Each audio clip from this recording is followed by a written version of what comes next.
우리는 평소에 스트레스 받아라는 표현을 입에 달고 사는데요. 한 설문조사에 따르면 약 80%의 사람들이 업무와 인간관계, 주로 이 두 가지에서 스트레스를 경험한다고 답하였습니다. 그렇다면 비교적 스트레스에 취약한 직장인들은 과연 스트레스를 어떻게 해소할까요? 안타깝게도 남성들의 경우에는 흡연을 통해서 스트레스를 가장 많이 해소하였고, 여성들의 경우에는 주로 수다를 통해서 스트레스를 해소하였습니다. 그런데 한 번씩 스트레스가 너무 심하게 누적될 때면 아무리 운동을 하고 맛있는 걸 먹고 음악을 듣고 해도 스트레스가 해소되지 않을 때가 있습니다. 그럴 땐 어떻게 해야 될까요?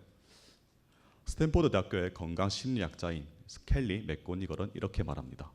스트레스를 없애려고 하지 말고 스트레스에 대한 생각을 바꿔야 한다. 스트레스에 대한 생각을 바꾼다. 이게 무슨 말일까요? 사실 우리가 일반적으로 알고 있는 스트레스에 대한 인식은 굉장히 부정적입니다.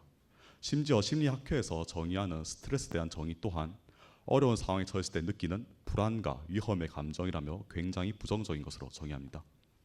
병원에 가도 의사 선생님들은 공통적으로 같은 말을 반복하죠. 규칙적인 식사를 하고 꾸준한 운동을 하고 스트레스를 줄이세요.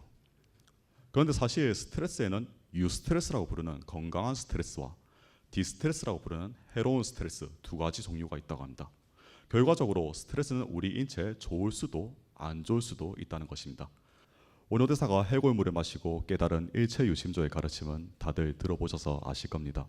결국 같은 물을 마셔도 우리가 어떤 관점으로 바라보느냐에 따라서, 어떤 마음가짐으로 받아들이냐에 따라서 그것이 곧 감로수가 될 수도 있고 해골물이 될 수도 있는 것입니다. 결국 모든 것들은 우리 마음으로부터 생하고 멸하는 거죠.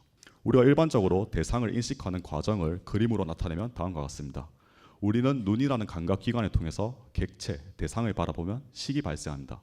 가령 예를 들어서 우리가 사과를 보고 저기 사과가 있네 라고 생각하는 것과 마찬가지죠. 우리가 평소에 어떤 식, 어떤 마음을 가지고 스트레스라는 대상을 바라보느냐에 따라서 스트레스라는 객체가 긍정적으로 나타날 수도 있고 부정적으로 나타날 수도 있다는 겁니다.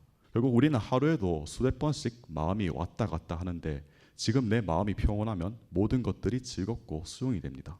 그런데 내 마음이 불편하면 작은 거에도 화가 나고 모든 것들이 불만족스럽게 다가옵니다. 신한견유시 불안견유불이라는 말이 있습니다. 관련 일화를 간단히 소개드리면 조선 당시에 태조 이성계가 무학대사에게 이런 제안을 합니다. 소위 말해서 우리 계급장 떼고 농담을 한번 합시다 하면서 그러면서 먼저 스님에게 스님의 상은 마치 돼지와 같습니다 라고 말합니다. 우리가 일반적으로 누가 자기한테 와 너 정말 돼지같이 생겼다 이렇게 얘기하면 우리는 화를 내면서 그럼 너는 똥돼지같이 생겼어 이런 식으로 답하는 게 일반적이죠. 그런데 무학대사께서는 아랑곳하지 않고 이렇게 대답합니다.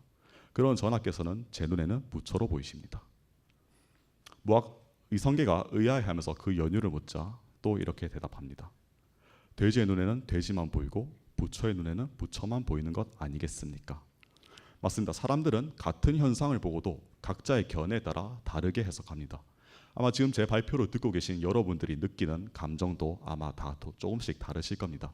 결국 우리가 평소에 어떤 마음을 가지고 바라보느냐에 따라서 그것이 우리 육체와 정신에 미치는 영향은 극명한 차이를 보입니다. 대상을 있는 그대로 직관하는 것도 중요하겠지만 결국 우리가 느끼는 이 모든 행복과 고통, 이 모든 것들이 결국 우리 마음으로부터 나온다는 것을 알고 그것을 조금만 더 긍정적인 방향으로 돌리려는 연습을 한다면 심리학에서 말하는 플라시보 효과와 같이 우리의 육체와 정신을 지금보다 훨씬 더 건강하게 만들어줄 수 있을 것입니다. 네, 마지막으로 법구경의 한 구절을 가져와 봤습니다. 한번 다 같이 읽고 마치도록 하겠습니다.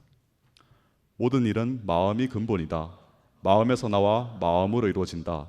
나쁜 마음을 가지고 말하거나 행동하면 괴로움이 그를 따른다. 수레바퀴가 소의 발자국을 따르듯이. 제가 준비한 건 여기까지고 경청해 주셔서 감사합니다.